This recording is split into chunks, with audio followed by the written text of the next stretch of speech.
Willkommen zum neuesten Goldinvest-Interview. Wenn es 2018 einen Sektor im Rohstoffmarkt gab, der heiß war, dann wahrscheinlich die Batteriemetalle, insbesondere Vanadium und Kobalt. Wir sprechen heute mit Scott Sheldon von Cobalt Mining, einem Unternehmen, das sowohl über ein Vanadium als auch über ein Kobaltprojekt verfügt. Wir wollen mal hören, was 2018 erreicht wurde und vor allem auch, wie es 2019 weitergehen soll. Welcome, Scott. Hello, thank you. Scott, as this is our first interview, please shortly introduce yourself to our audience. Give us a bit of background about yourself. Sure. So I've been in the mining field for about 30 years. I started off when I was 15, and I was working up in northern British Columbia, up in Canada, and we were looking for gold. I was helping out junior mining companies, and that was a way for me to pay my way through university.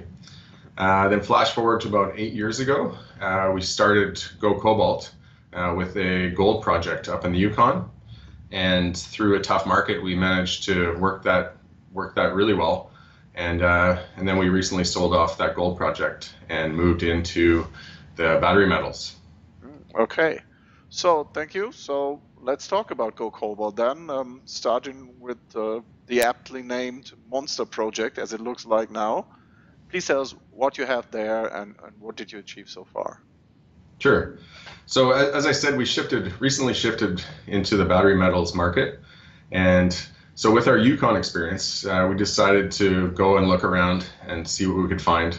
And we ended up running into this monster project, it's an older project. It's been around since about the 70s.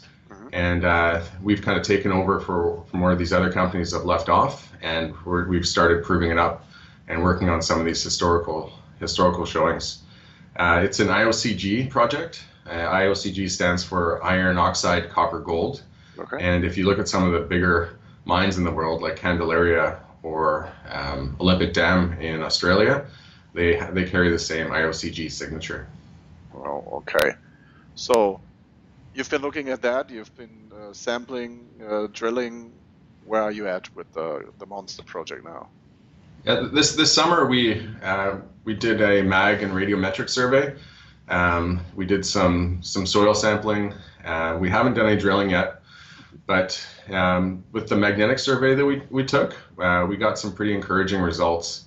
And some of the magnetic anomalies that we found were near surface, and so they would be relatively easy to drill. Okay. So if we did end up drilling those anomalies, that would be a good way to confirm that there is mineralization in these magnetic anomalies. So that would bode well for the larger ones that we've seen under the surface in these magnetic surveys. Okay, and you took some samples, I seem to remember, with some pretty encouraging results, grades there. Yeah. If you look at the best grades that we have, they're very high grade. And so that is encouraging, and it'll keep us coming back. If you look at a typical IOCG project, it'll be a high tonnage project as well. So it's got the potential to be very big. Okay, it sounds interesting, and certainly as if further work is justified. So what are your plans in that regard? What can investors expect from Cobalt going forward? So there's a few ways to move forward. One of them is doing a gravity survey. And that's basically another airborne survey. And that was the way that they found the Olympic Dam deposit. So it tends to work really well with IOCGs, just based on kind of the mineralization and the iron and the copper. It's a lot heavier than the material around it. So that's an easy way to kind of light up your mineralized zones. And also the drilling that I touched on earlier on. If we can test some of these shallow magnetic targets, then that would look really, really good for some of these bigger targets that we have underground. Okay, lots of work before you, but lots of potential also. Yes. So this is a cobalt copper project, and well, the Cobalt Price has been on a tear for the last couple of years, although it came down quite a bit recently. What are your expectations concerning the future of cobalt? Where do you see demand and price going? Yeah, well, that was one of the main reasons that we got into this IOCG project, is that it tends to have a cobalt kicker. So based on what we've seen in the cobalt market, it's really hard to predict short-term demands and prices. but it's really easy to see the demand and the changes that batteries are having on our economy. If you look at just electric vehicles or solar power, these are changes that are going to kind of push us into the future. Some of these new innovations in clean energy, they're pretty exciting, and as long as we keep innovating in these regards, then there should be really good demand in the future. Okay, so another energy metal or battery metal that Cobalt recently got involved with is vanadium, which from the price performance can only be described as red hot this year. Can you tell our audience what vanadium is, what it is used for, and where the demand is coming from? Okay, traditionally vanadium's been used as a strengthener for steel, and we're seeing a lot of the demand coming from China at the moment, because it's called vanadium steel when you combine the two, and it makes it stronger, lighter, and more durable. So these are obviously interesting aspects we can add to it.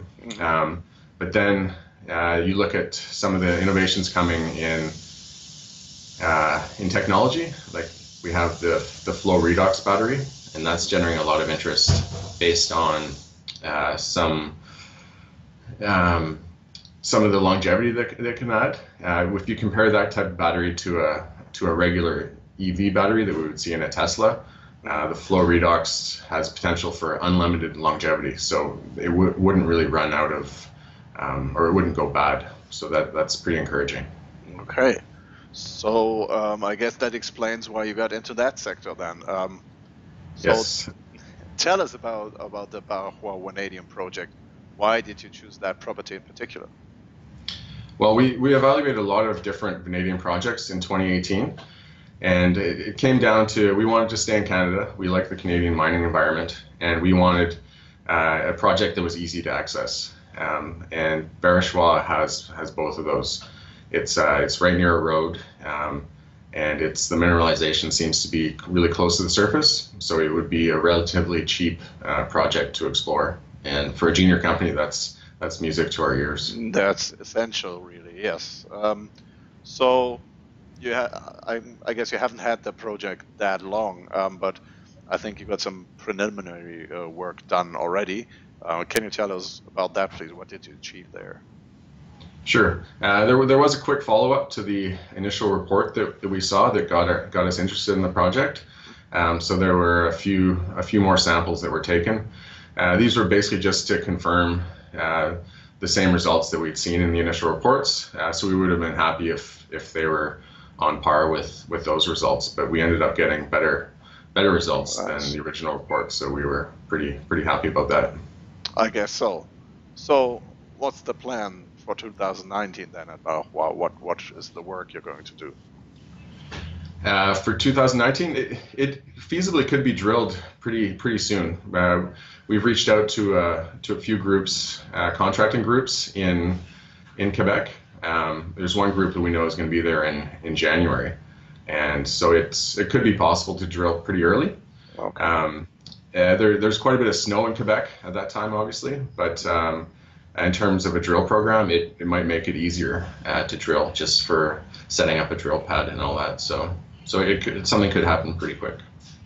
Good to hear. So that was the beginning of the year. To come to a conclusion, where would you like to be with both projects at the end of 2019? Well, we're very excited for 2019, and we have a chance to take two of these projects to the next level. So that's something that we're really looking forward to doing.